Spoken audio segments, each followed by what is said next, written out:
پھر فرمایا وَلَا تَمْشِ فِي الْأَرْضِ مَرَحًا، اور نہ تم چلو زمین میں اترا کر، یعنی اپنی چال پر بھی نظر رکھو۔ مرحا کا لفظ جو ہے اکڑنے کے لیے، یہ اترانے کے لیے آتا ہے، میم ریحے، بہت زیادہ اور شدت کی خوشی جس میں انسان اترانے لگے، یعنی ایسی کیفیت جو خوشی کے بعد پیدا ہو، کسی کامیابی کے بعد انسان کے اندر ایک کیفیت جو آتی ہے، کیونکہ انسان کے دل کا جو حال ہوتا ہے وہ انسان کے جسم پر اثر انداز ہوتا ہے، اور پھر انسان کی حرکت، اور حرکت میں سب سے بڑی حرکت چلنا پھرنا، اس کی چال بھی اس سے متاثر ہوتی، تو گویا انسان کی چال انسان کی سوچ کے تابع ہوتی ہے۔ وَلَا تَمْشِ فِي الْأَرْضِ مَرَحًا، کیوں؟ اس لیے کہ اِنَّكَ لَن تَخْرِقَ الْأَرْضَ، تم ہرگز نہیں پھاڑ سکتے زمین کو پاؤں مار کے۔ تخرقہ کا لفظ جو ہوتا ہے نا، خیر قاف سے ہے، خرقن جو ہے یہ خلقن کی ضد ہے، اپوزٹ ہے۔ خلق کہتے ہیں نا کسی چیز کو پیدا کرنا، اور خرق کہتے ہیں پھاڑنا، کسی چیز کو بلا سوچے سمجھے بگاڑنا۔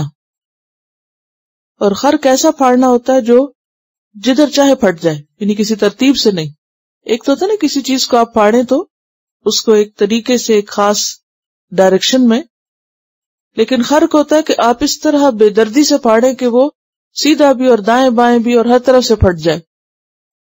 تو مراد ہے ٹکڑے کرنا، یعنی جب تمہیں چلتے ہوئے یہ محسوس ہو کہ تمہارے اندر کسی قسم کا تکبر آ رہا ہے یا اکڑ آ رہی ہے، تو تھوڑی دیر کے لیے سوچو کہ جتنے بھی چاہو تم زمین پہ پاؤں مار لو، تم زمین کو کریک نہیں کر سکتے، توڑ نہیں سکتے، ٹکڑے نہیں کر سکتے، اس کا کچھ بھی ہلا نہیں سکتے۔ اور اگر دیکھا جائے تو ذرا تصور میں لائیں کہ جب ہم چلتے ہیں تو جتنا چاہیں اچھلیں کودیں ماریں اس کو، پاؤں ٹھڈے لگائیں، ایڑیاں رگڑیں، زمین کا کیا جاتا ہے؟ کچھ بھی نہیں جاتا، زمین جیسے ہوتی ہے ویسے ہی رہتی۔ تو پھر ایسا کرنے والے کو کیا حاصل ہوتا ہے؟ اس نے کیا کارنامہ دکھایا اپنی ساری قوت بھی لگا کے؟ اِنَّكَ لَن تَخْرِقَ الْأَرْضَ، اور دوسری کیا ہو سکتی ہے کیفیت؟ وَلَن تَبْلُغَ الْجِبَالَ طُولًا، اور ہرگز نہیں تم پہنچ سکتے پہاڑوں کو بلندی میں۔ جبال جبل کی جمع ہے، اور طول کہتے ہیں لمبائی کو، اونچائی کو، بلندی کو۔ یعنی تم اگر چلتے ہوئے ایڑیاں اٹھاؤ بھی، سر اٹھاؤ بھی، اکڑ کے چلو تو بھی زیادہ سے زیادہ کتنا اونچا چل سکتے؟ پہاڑ کی چوٹی برابر نہیں جا سکتے۔ اور اگر آپ نے کبھی پہاڑ پر سفر کیا ہو اور نیچے چلتے ہوئے لوگوں کو دیکھا ہو تو وہ کتنے نظر آتے ہیں؟ بالکل چھوٹے چھوٹے، گاڑیاں بالکل ڈنکیز کی طرح چھوٹی چھوٹی گاڑیاں نظر آتی ہیں، کھلونے نظر آتے ہیں۔ یعنی پہاڑ کے مقابلے میں اگر انسان اپنے آپ کو دیکھے کسی پہاڑ پہ جا کے تو انسان بالکل ایک چھوٹا سا کھلونا نظر آتا ہے۔ تو اے انسان، تم کتنا بھی اکڑ لو، کتنا بھی اپنے آپ کو اپنے خیال میں بڑا سمجھ لو، لیکن ہرگز بڑے نہیں ہو سکتے۔ اِنَّكَ لَن تَخْرِقَ الْأَرْضَ وَلَن تَبْلُغَ الْجِبَالَ طُولًا۔ اسی لیے قرآن پاک میں اللہ تعالیٰ اپنے پیارے بندوں کی صفت بیان کرتے ہوئے ان کی پہلی خوبی بتاتے ہیں، وَعِبَادُ الرَّحْمَنِ الَّذِينَ يَمْشُونَ عَلَى الْأَرْضِ هَوْنًا، کہ رحمان کے بندے زمین پر آہستگی سے چلتے ہیں۔ سورۃ الفرقان 63۔ سورۃ لقمان میں باقاعدہ طور پر ایسی چال سے منع کیا گیا جس میں مرح یعنی اکڑ اور مستی ہو یا کسی قسم کے تکبر کی جھلک ہو۔ فرمایا وَلَا تُسَعِّرْ خَدَّكَ لِلنَّاسِ وَلَا تَمْشِ فِي الْأَرْضِ مَرَحًا إِنَّ اللَّهَ لَا يُحِبُّ كُلَّ مُخْتَالٍ فَخُورٍ، کہ زمین میں تم اکڑ کے نہ چلو، لوگوں سے منہ پھیر کے بات نہ کرو، اور زمین پر اکڑ کے نہ چلو، کیونکہ اللہ تعالیٰ کسی بھی خود پسند فخر کرنے والے شخص کو پسند نہیں کرتا، اللہ اس سے محبت نہیں رکھتا۔ سورۃ لقمان آیت 18۔ تو اس سے پتہ یہ چلتا ہے کہ ایسی چال دراصل تکبر کی علامت ہوتی ہے یا تکبر کا نتیجہ ہوتا ہے۔ اور تکبر کیا ہوتا ہے؟ خود کو بڑا سمجھنا۔ اور یہ کیفیت کب آتی ہے انسان میں؟ جب دنیا میں اللہ اس کو کوئی نعمت دے دیتا ہے۔ ہونا تو یہ چاہیے کہ اس نعمت کو پا کر وہ اور زیادہ شکر گزار ہوتا، اس میں تواضع آتی، تو نعمت پا کر اس کا الٹا اثر ہوا اس پر۔ رسول اللہ صلی اللہ علیہ وسلم نے فرمایا، اللہ تعالیٰ نے میرے پاس وحی بھیجی ہے کہ باہم تواضع اختیار کرو، کوئی کسی پر فخر نہ کرے اور نہ کوئی کسی پہ زیادتی کرے، یعنی کوئی کسی کے مقابلے میں اکڑے نہیں اور اپنے آپ کو بڑا نہ سمجھے، کیونکہ بڑائی تو ساری کی ساری اللہ کے لیے ہے۔ صحیح مسلم میں آتا ہے، ابن مسعود کی روایت ہے، نبی صلی اللہ علیہ وسلم نے فرمایا، جس شخص کے دل میں ذرہ برابر تکبر ہوگا وہ جنت میں نہ جائے گا۔ یعنی اللہ نے ہمیں اپنی بندگی کے لیے پیدا کیا ہے، اور اس دنیا میں رہتے ہوئے ہمیں یہ ثابت کرنا ہے، اللہ ہم تیرے بندے ہیں۔ اور عبادت کا مطلب بھی کیا ہے؟ الخضوع والتذلل، عاجزی، انکساری، جھک جانا۔ تو اگر کوئی شخص جھکنے کی بجائے، ماننے کی بجائے اکڑنا شروع کر دے، یعنی اللہ کی بات ماننے اور سننے کی بجائے اور بگڑنے لگے، تو اسی کا نام تکبر ہے، بطر الحق، حق کا انکار۔ رسول اللہ صلی اللہ علیہ وسلم نے فرمایا، اللہ تعالیٰ فرماتا ہے، یہ حدیث قدسی ہے، حضرت ابو ہریرہ کی روایت ہے اور صحیح مسلم نے اس کو بیان کیا ہے۔ اللہ تعالیٰ فرماتا ہے کہ بڑائی میری چادر ہے، یعنی بڑائی کس کے لیے ہے؟ سراسر اللہ کے لیے۔ عظمت میری ازار ہے، جو شخص ان دونوں میں سے کسی ایک میں بھی مجھ سے کشاکش کرے گا، یعنی مجھ سے لینے کی کوشش کرے گا، خود بڑا بننا چاہے گا، کیونکہ اللہ نے ہمیں کیا پیدا کیا؟ بندہ، ہمیں بندگی اختیار کرنی، تواضع اختیار کرنی۔ فرمایا کہ اگر کوئی مجھ سے یہ میرا لباس لینا چاہے گا اور خود پہننا چاہے گا تو میں اس کو دوزخ میں داخل کروں گا۔ ایک اور حدیث میں آتا ہے کہ قیامت کے دن تکبر کرنے والوں کو چیونٹیوں کی طرح اٹھایا جائے گا۔ اور چیونٹی کس طرح چلتی ہے؟ یہ زمین پہ جیسے لیٹ کے چلتی ہے نا۔ ہر طرف سے ان پر ذلت چھائی ہوئی ہوگی، ان کو بلس نام کے جہنم میں داخل کیا جائے گا، سب سے بڑی آگ ان پر مسلط ہوگی، اور طینۃ الخبال یعنی دوزخیوں کا نچوڑ ان کو پلایا جائے گا، جیسے آپ نے پیچھے سورۃ ابراہیم میں پڑھا، وَخَابَ كُلُّ جَبَّارٍ عَنِيدٍ، ناکام ہوا ہر جبار یعنی سرکش، متکبر، اپنے آپ کو بڑی چیز سمجھنے والا، اور عنید حق کا انکار کرنے والا۔ من ورائہ جہنم ویسقى من ماء صدید یتجرعہ ولا یکاد یسیغہ ویأتیہ الموت من کل مکان وما ہوا بمیت۔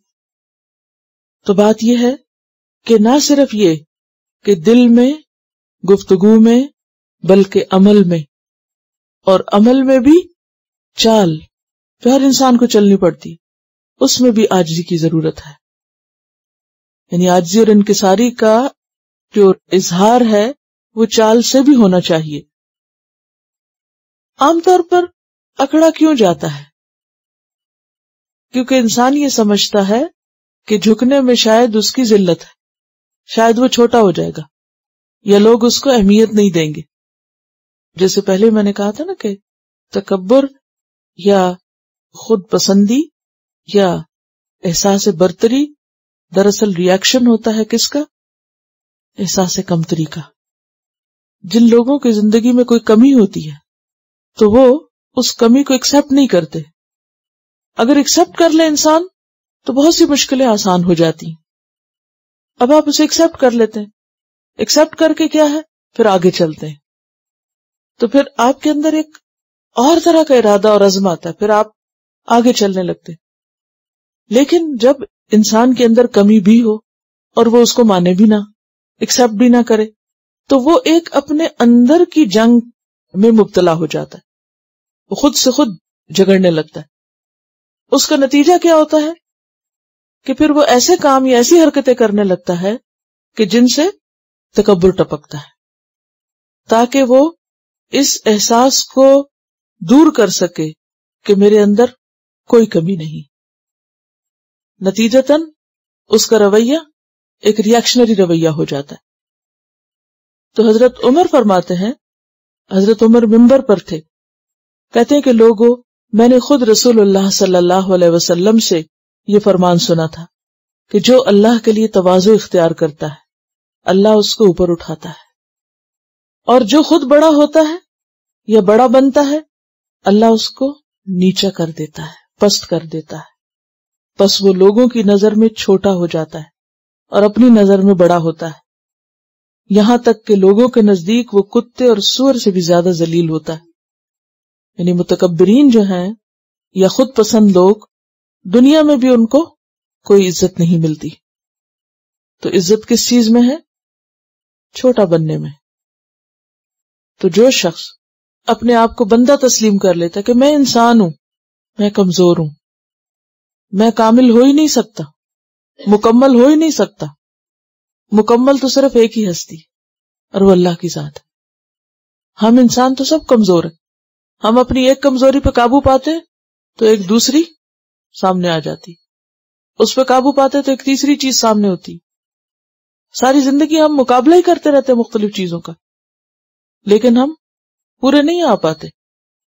تو ایسے میں انسان کے لیے سکون کس چیز میں کہ وہ مان جائے کہ ہاں میں بندہ ہوں، میں چھوٹا ہوں، مجھ سے غلطی ہو سکتی ہے، میرے اندر بہت سی چیزیں کمزور۔ تو نتیجہ کیا ہوتا ہے کہ انسان پھر کسی کے ساتھ سرکشی نہیں کرتا، پھر انسان اعتراف کرنے میں دیر نہیں کرتا۔ تو یہاں پر کیا کہا گیا کہ وَلَا تَمْشِ فِي الْأَرْضِ مَرَحًا إِنَّكَ لَن تَخْرِقَ الْأَرْضَ وَلَن تَبْلُغَ الْجِبَالَ طُولًا۔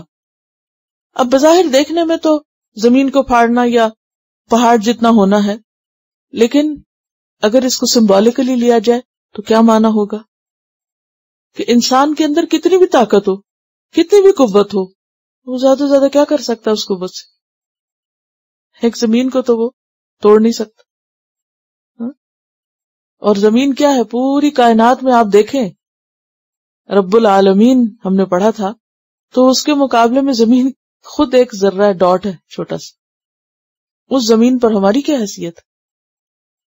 تو اگر پورے اس میں اس زمین کو ہم ساری زندگی بھی پاؤں مارے پکڑے کچھ نہیں کر سکتے، اور اسی طرح ہم کتنے بھی کمال کر لیں ہماری شان پہاڑوں جیسی ہو نہیں سکتی۔ یعنی سمبولیکلی آپ دیکھیں تو پہاڑ کہیں نہیں کہ گریڈز یا درجوں یا حیثیت یا شخصیت کی بلندی صرف فزیکلی نہیں بلکہ نامبری کہہ لیں یا نیک نامی کہہ لیں یا بد نامی کہہ لیں، کچھ بھی نہیں، کسی بھی چیز میں اونچا ہونا۔ کتنا کہ انسان اونچا ہو سکتا ہے؟ نہیں ہو سکتا۔ کسی بھی چیز میں آپ دیکھیں، جیسے علم کی بات ہم نے پیچھے پڑھی، وَفَوْقَ كُلِّ ذِي عِلْمٍ عَلِيمٍ۔ آپ کتنی بڑی ڈگری لے لیں، کتنی ریسرچ کر چکے، کتنی کتابیں لکھے، چند دن کے بعد آپ کو پتا چلے گا آپ سے اچھا کام کسی اور نے کیا ہے۔ کوئی بھی کام ہم جو کرتے ہیں، کسی بھی چیز کی کوئی حد نہیں ہے۔ اگر آپ کسی ایک چیز میں اچھے تو کوئی دوسرا آپ سے زیادہ کسی اور چیز میں اچھا ہے، تو تکبر کی کیا گنجائش ہے؟ کس بات پہ اکڑ ہے؟ کوئی تیسرا کسی اور چیز میں خوبی رکھتا ہے، کمال رکھتا ہے آپ سے بہتر، آپ کس بات پہ اکڑ رہے ہیں؟ اگر کوئی کسی ایک چیز میں اچھا ہے تو ضروری نہیں کہ وہ ہر چیز میں اچھا ہو، یہ نہیں ہو سکتا، کیونکہ خلق الانسان ضعیفا، انسان کمزور پیدا کیا گیا، اور ہمیں اپنی اس کمزوری کا اعتراف کر کے، اپنی حیثیت کو سمجھ کے، اور پھر اللہ کی اطاعت اور بندوں کے ساتھ معاملہ درست رکھنا چاہیے۔